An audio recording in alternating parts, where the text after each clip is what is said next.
Today's matchup, Sony A80L OLED versus the Sony X90L full array local dimming LED. Up next.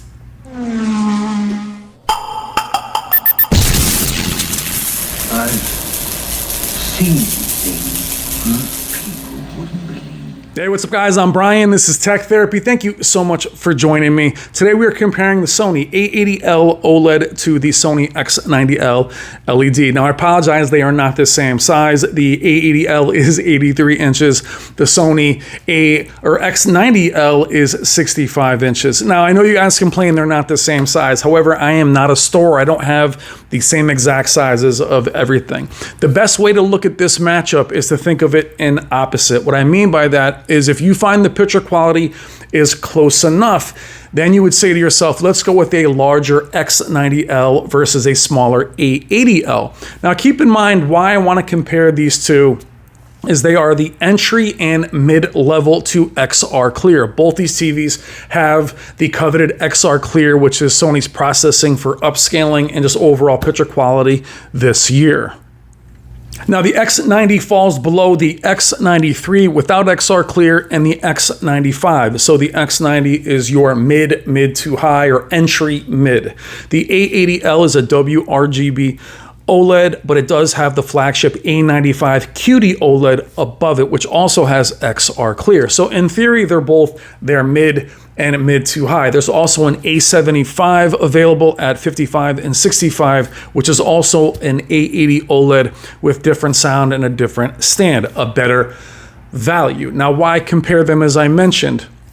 Again, they're the intro to XR Clear. The A80 is very hard to call a mid. I feel it's very high end, but it also has the most sizes available all the way up to 83 inches, where also the X90L goes all the way to 98 inches. So this is really the TV that many of you are looking at. Now in this comparison, I'll show you their strengths and their weaknesses. We are also in a bright room, in a mid room, and in a very dark room. I'll show you the off angle of the X90L as I have the room here to actually show you the side of the panel. It's a very interesting matchup. There's times where I think you'll be very surprised at how well one does over the other, and I'll show you the weaknesses of both. Thank you so much for watching.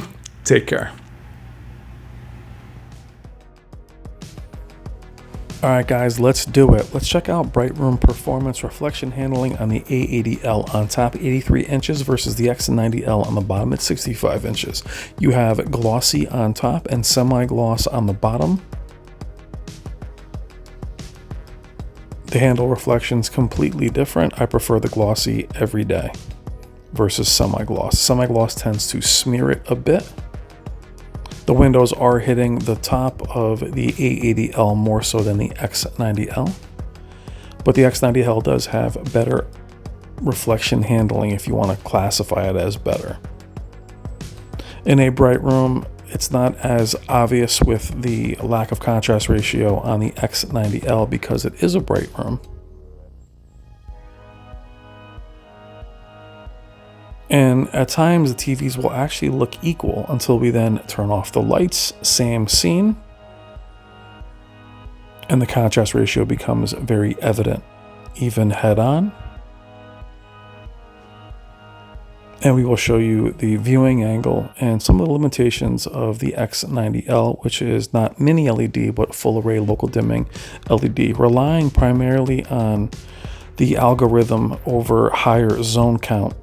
So less zone count than typical full array local dimming.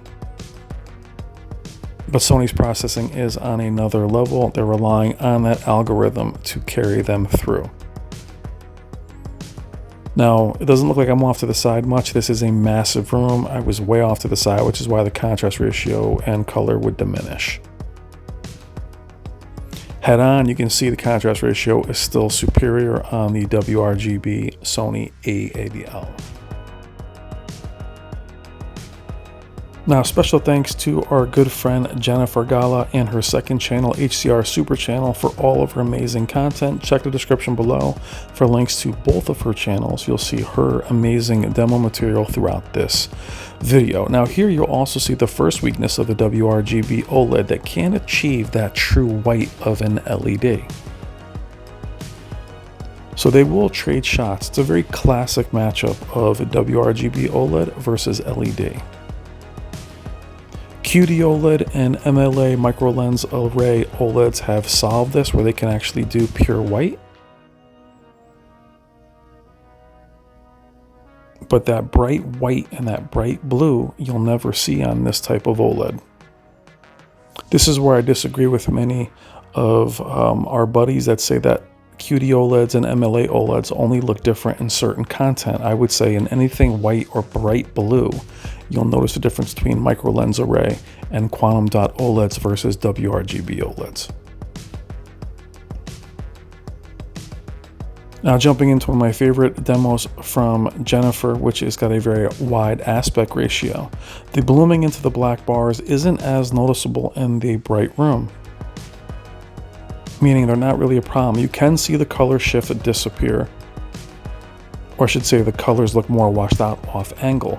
There's the poor reflection handling of the A80L. Now the windows are hitting the A80L directly, they are not hitting the X90L.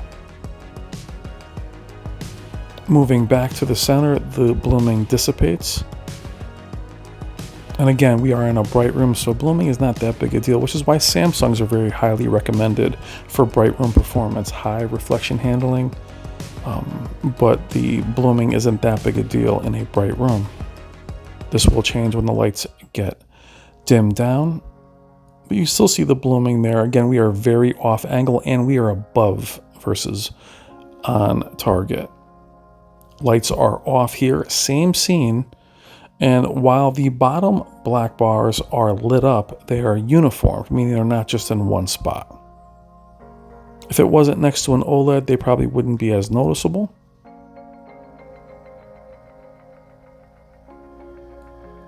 As we move over to the left, remember I am also up a little higher. We are off angle and above. You'll see where the black bars will begin to light up. Now, one of the benefits of shooting in the studio is it is a very large room. I can get way off angle. But if you're purchasing something like the X90L, no, you need to be dead center. And then look how much better it looks. We're not changing anything in regards to aperture or exposure. Moving into our first demo, you will see that we are in the standard preset. Now, I'll tell you and mention and also put up in writing what presets we are in. Standard out of the box preset. The only change I will do to these presets in standard and in vivid is I will warm them up. So they'll be on export 2 and local dimming will be on high. The X90L ships with local dimming on medium. I recommend it on high.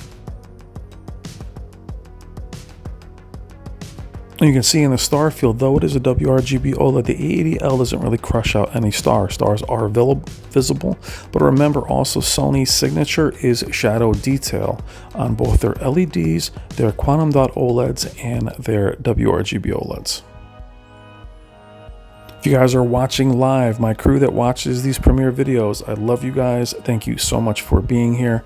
I'm actually away in California, wine country, doing this video, doing the editing for it and the voiceover. Now remember, we're in a completely dark room. Dead center on the X90. They both look fantastic. We are in HDR. Now remember, same presets for both, meaning the color temperatures are the same on both. You'll also see the limitations of both technologies. Remember, this is like an old school LED versus OLED comparison. Now you will see where the blooming will jump in. Here, for instance, it's not egregious because we are dead center. Off angle, you'll see more of a halo. The X90 does a good job of lighting up the whole image versus haloing around it. But the colors are matched up perfectly. Same with reality creation, smooth gradation, all of those are out of the box. Again, in standard, all we do is warm the image up to expert 2 and engage local dimming on high. We will go through almost every preset, or the major presets being standard, custom, cinema, and vivid.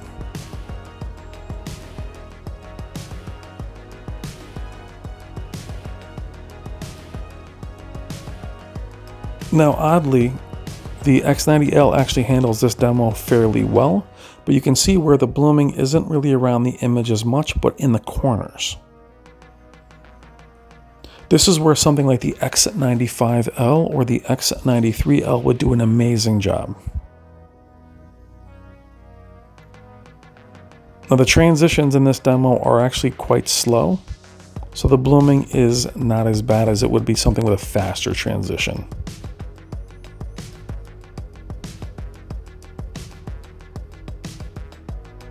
Now, the X90L and the X90J and X90K are very interesting. They typically release in the beginning of the year. X90J and X90K were the two first TVs of Sony's lineup a number of years ago. X90L released, actually, the second to last TV before the A85L QD-OLED. They release very expensive. They are Sony's after all. Then they drop in price and they become more coveted. People start looking to buy them now.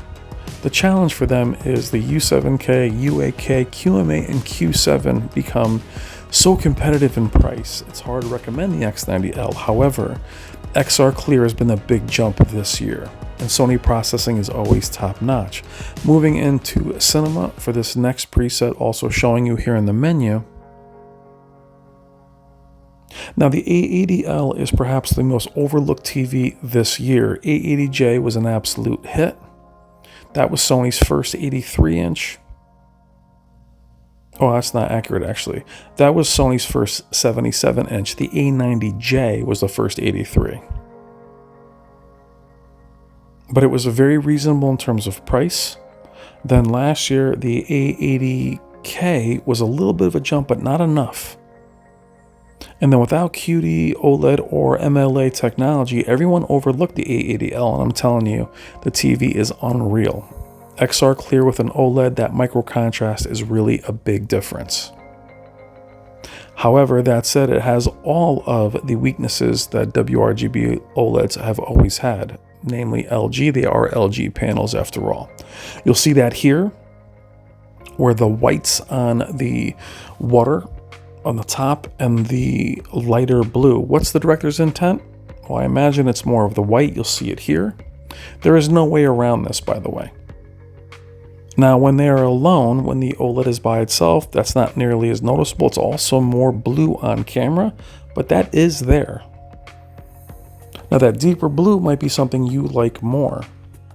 But in the previous shot, where the waves were at the top, that foamy bubble looks better in white.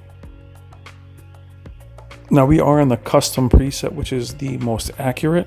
Custom has also been, local dimming has been enabled. It already is a warm preset. This is their most accurate, close to calibrated preset. Now, why do I show you all the different presets? I don't believe there is one right answer. Many people leave their TVs in standard or even vivid. Some of you prefer soap opera effect. Motion interpolation. That's why whatever the preset is, I leave enabled. And then everyone can see an image they prefer. I like it in the middle. I like vibrant. I like poppy. I like saturated. And I like accurate. You can see here the richness of the OLED. Now, me being a huge mini LED fan or LED fan, I love the brightness. So almost every scene where the X90L is either pure white or a brighter blue, I prefer mini LEDs in this regard. However, being there in person, the micro contrast of any OLED beats any mini LED on the planet. I don't care if it's a Z9K or a Master Series or whatever. They cannot achieve that pixel per pixel control. They cannot. However, having these TVs be in the same family, it's amazing how close they really are. Now, that shot there is a little less color on the X90, but I prefer the brighter image. It does make the A80L look dim. What's very interesting is with the S95C, the G3 and the A95L, also the S90C, they never look dim. Here, even with Jennifer's content, the brighter blue to me is more impactful on the X90. Now this is an 83-inch A80L. It does have the heatsink and the chassis of the A90J Master Series. Does that make it the brightest A80L? I don't think it does. I think the heatsink is basically there to drive a large panel. But I love the A90J chassis and the build quality of a Master Series. Now the speed of these demos, there is no motion artifacting. The motion in Sony is fine. Moving into the Vivid preset, the transitions are very quick. I don't find motion to be an issue with Sony at all. However, that is just my personal opinion. As we are now into the Vivid preset, I do like the fast transitions here, where OLED wins every time, except however, keep in mind, the whites are white. I will keep going back to that. The pluses and minuses of each technology. Again, the A95L, S90C, S95C, and G3 can achieve that pure white, especially the G3 from LG. Now these transitions here are very quick. Not these.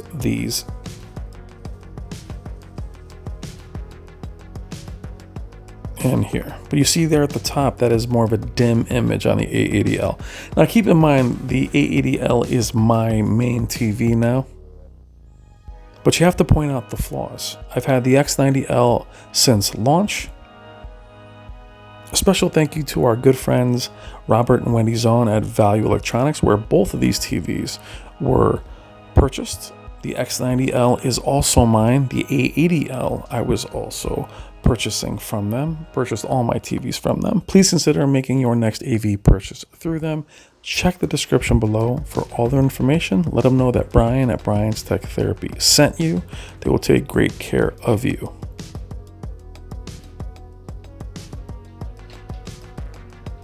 And there's times where they look exactly the same.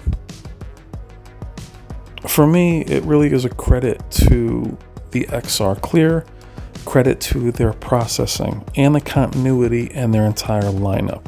Sony is all about building that ecosystem. That's why there's a clear delineation from the X90 up to the flagship.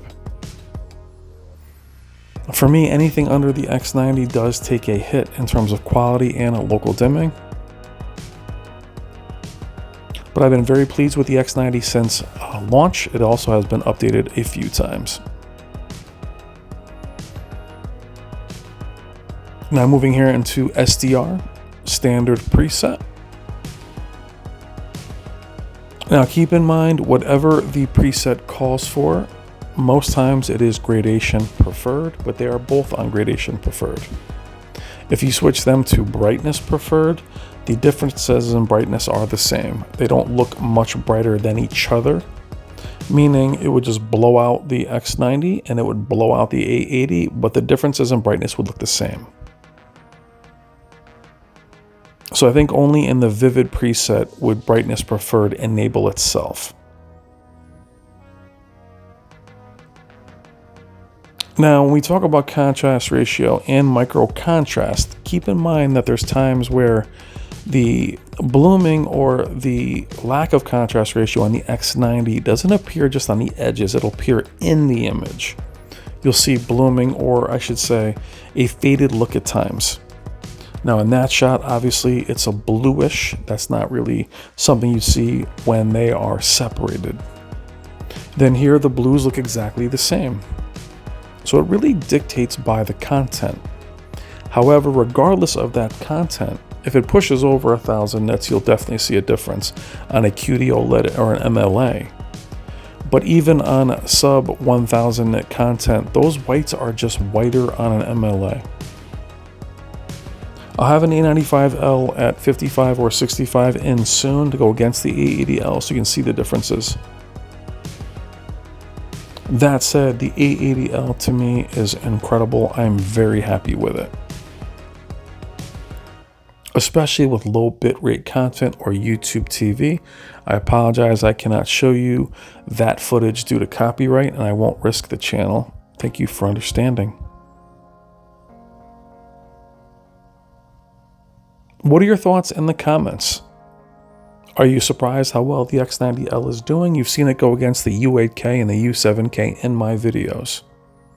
You've also seen the X95 go against the A95L.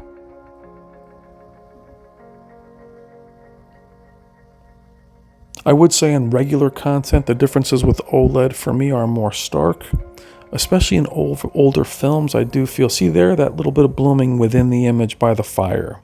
That is visible in all LEDs, Z9K as well. For me personally, watching these TVs on a daily basis, I can never really go back to LED for these small reasons. The blooming within image is more distracting to me. And that micro contrast right there, that little axe in the back, it's more detailed in the back. Even with depth of field, you can see the outline more accurately on the OLED. And as I mentioned, these dimmer blues and dimmer whites are not really visible when the TV is alone. And though the OLED has a superior pixel response, whatever motion settings are in these presets, you don't really see stuttering or juddering at all. Very smooth.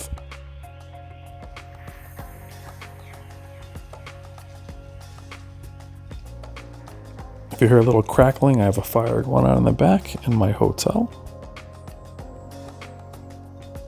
Again, here with the fire and the lava, just more detailed, and you do appreciate the black level in those areas. Yet here in these brighter scenes, the A80L still looks great.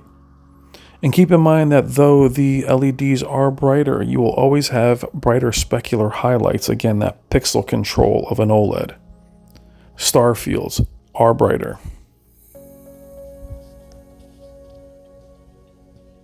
I love this demo here. Again, same colors, but you still have more of a shadow detail on the X90L being an LED.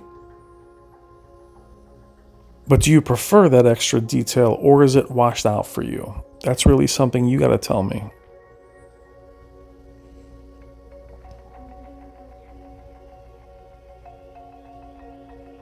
This guy will jump at you in a section. And here he goes. Now here the black level again looks crushed a little bit on the A80L, but I do prefer the detail on the B's body. Again, micro contrast. And you don't really lose the detail in his eyes. Now here I'm going to go through all of the presets kind of in tandem to show you how the TV can look, how each one looks in its dedicated preset, how similarly they look, and how different they can look.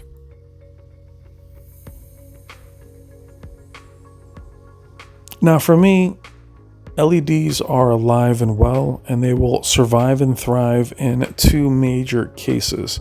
They will survive with value. I can never recommend a 65-inch X90L versus a 65-inch A80L. You would have to be larger. That's why I mentioned in the intro, think larger. Think a 75-inch X90L versus a 65-inch A80L. That's the only time, and it's the only time in history that I've been able to recommend LEDs over OLEDs. Now that burn-in isn't a large concern, and that they are brighter than they were back in the days of the C7.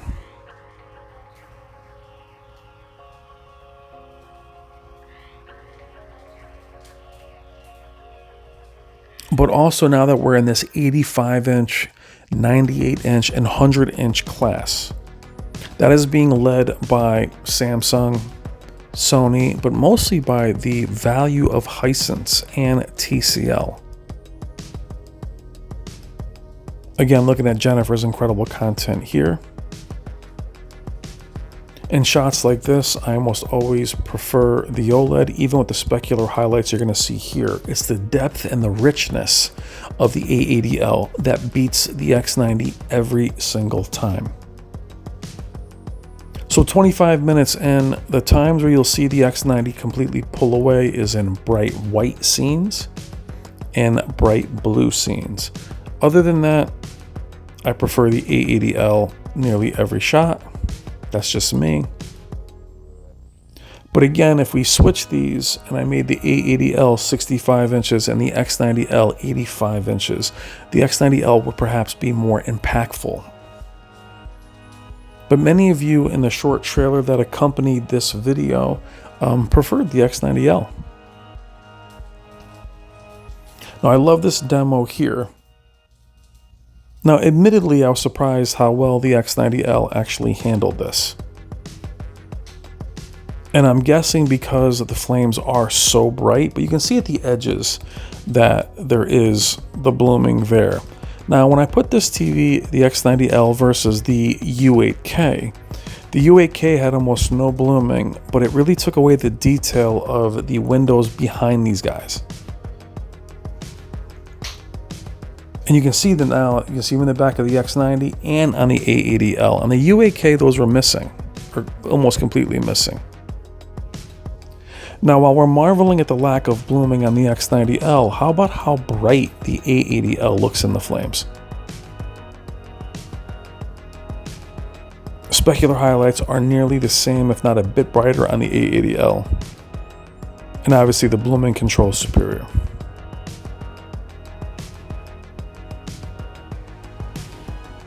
Now finishing up with the landscapes and the demo material of Jen and HDR Super Channel, these gorgeous shots. We are now in a cinema preset, and you've seen through all the presets, they have been labeled, I should say. And we'll finish up with some gaming at the end. The next video will actually cover what I do for gaming to limit burn-in, because some of you guys are still choosing LEDs for gaming, and it's a bit of a shame because OLEDs are superior in terms of gaming. Pixel response, latency, picture quality. And we'll show you that in just a few minutes. These shots from Jen are phenomenal. Again, check her out in the description. She does amazing work. Love the saturation. We are in cinema, a more accurate preset where a lot of the processing is disabled in terms of reality creation and live color. I've noticed last couple of years, so Sony has definitely, with the A95L especially, put up more saturation. And there, this fire demo, a little bit of the blooming is more evident. Transitions are slower here. They do show up more around the whatever he's holding there, shield.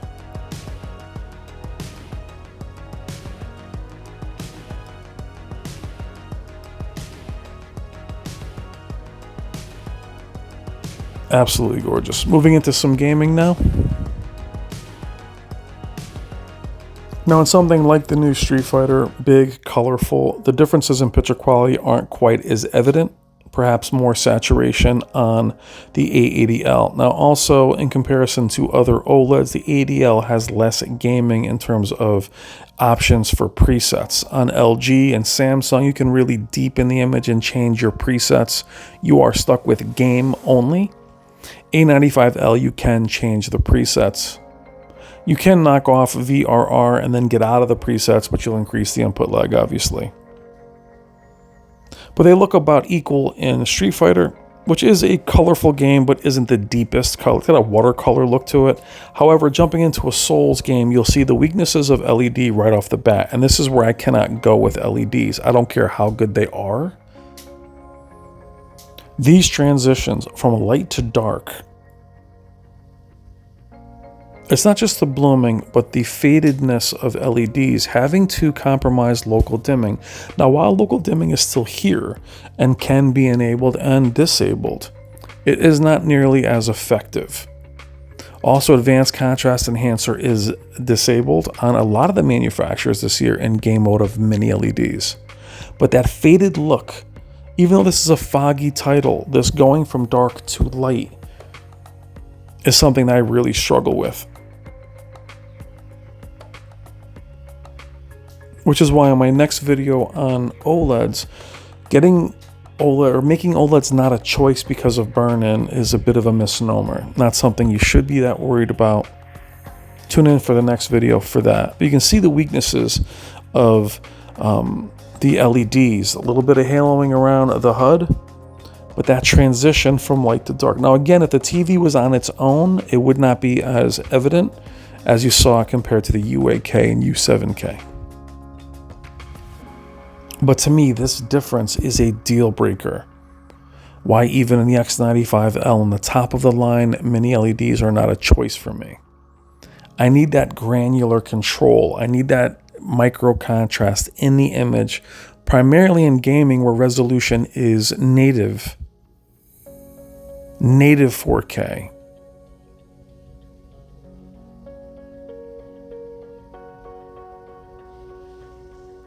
Gorgeous game, by the way.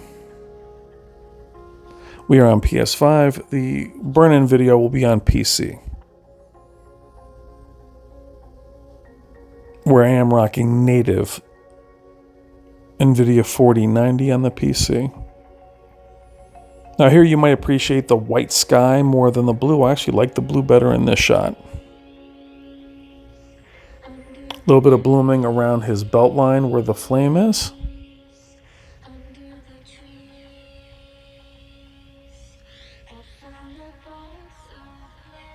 But again, I've shown you the weaknesses and strengths of both. What's the better value and what do you prefer is what you need to decide.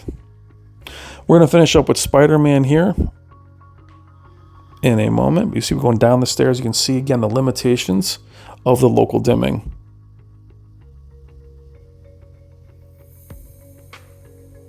How it fades in and fades out. Spider-Man again, a very colorful game. No issues here with motion, obviously. No artifacting at all. Deeper blue sky on the A80L, which I actually prefer in this game.